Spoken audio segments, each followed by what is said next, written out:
All right, so for example number 2 out of our textbook, we're given the equation of x squared plus y squared is equal to 25.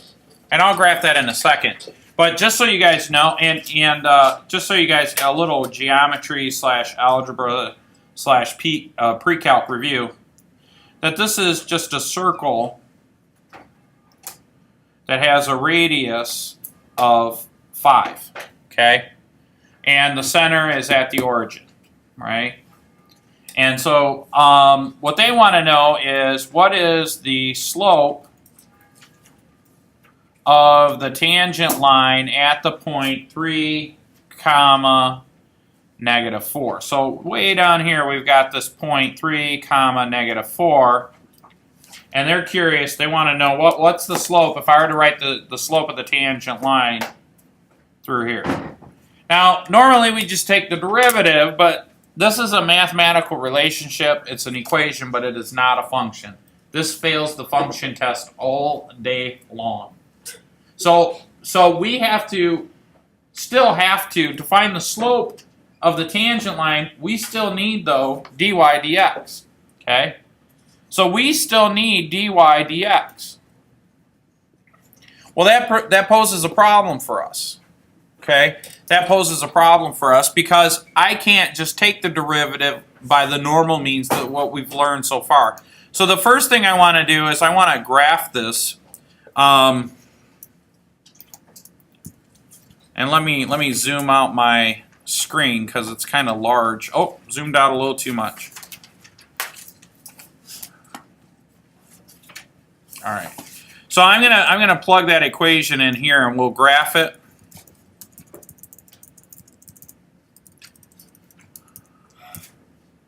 So we have x, whoops, we got to graph this one a little different. We have x squared plus y squared equals, oops, I didn't put plus, equals 25. All right, and let me adjust this screen just a little bit so we can see everything. So we got a circle at the origin, okay? And my circle at my origin is going to have a radius of 5. And so we're interested in the point 3, comma, -4, which occurs right about here, okay? And so we're going to draw a line through here. And I need to write, in order to do the tangent line, I've got to find dy dx. Does that make sense to you guys? All right. So how do I do that? Well, I'm going to have to do implicit differentiation. In other words, what I've got to do is I've got to come in here, and I've got to take the derivative of this, and I'm going to take it with respect to x. Now, when I do that, what I end up with is I'm going to say d dx of the first term, and then d dx of the second term, and then d dx of the third term, right? Well, what are all those terms? Well, I've got x squared plus y squared equals 25. Oh, not 20, 25. And so, well, this is easy. This first one is going to be 2x. Now, we haven't written it down, but really what am I doing? I'm taking the derivative of x with respect to x. And the reason we don't write it down is what is dx over dx equal? 1. 1. What's 1 times 2x? 2x. 2x. So that's how we've always written it down. Now here we have a little bit of a challenge. To differentiate y squared, it's still 2y. But this is dy dx. Uh-oh, I can't simplify that, so I have to leave it alone.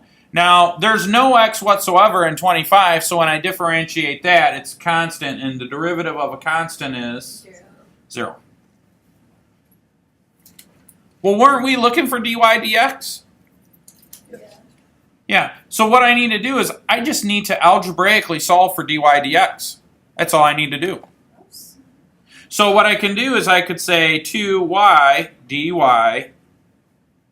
dx is equal to -2x. Divide both sides by 2y, right? And the two y's cancel, and what I end up with is the solution, or dy dx is equal to negative x over y. So this is called implicit differentiation, and I've differentiated y with respect to x. So to find the slope of the tangent line, what do I need to do to find the slope of the tangent line at the point 3 comma negative 4? How do I do that? Plug it in. I've just simply got to plug it in. So what I'm going to do is I'm going to say that dy dx is equal to negative x over y, and I'm interested in the point 3 comma negative 4, so I'm going to say negative 3 over negative 4, which is really just 3/4. Why do you do the negative x? Why is it like a negative? Well, this was the derivative, which had a negative sign, and I could toss it to the front or I could toss it to the back, but if you look at the original, it was on the top, right? It was negative 2x over 2y. Yeah. Well, I don't have the equation on the line. Now, they didn't ask for this in the example problem, but I want to write it down just so you guys can kind of have some closure as to what we're doing. So, to find the what's so funny about the word closure? To find the tangent line, what I need to do is I'm going to say that my slope is equal to 3/4, and that I'm interested in the point 3 comma negative 4. So I would say y equals 3/4 times x minus 3 plus, or actually it's plus negative 4, just minus 4. When I distribute that through the parentheses, I get 3/4 x minus 9 over 4 minus 4 over 4. But what's 4 over 4? 6. Yeah, so it'd be like negative 16 over 4. So my tangent line is actually 3/4, right? 3/4 x minus, is it 25 over 4? Yeah. So that's the tangent line. So now if I come in here and I say y equals 3 divided by 4 times the quantity x minus 25 divided by 4, looky there, what do you see? Tangent line. Tangent line that touches my circle, which is not a function, but it's a mathematical equation, at the point 3 comma negative 4. So we're able to do calculus on a mathematical equation as opposed to a specific function by definition, right? Does anybody have any questions about what we've just done? No. No. Perfectly good. We're solid on that.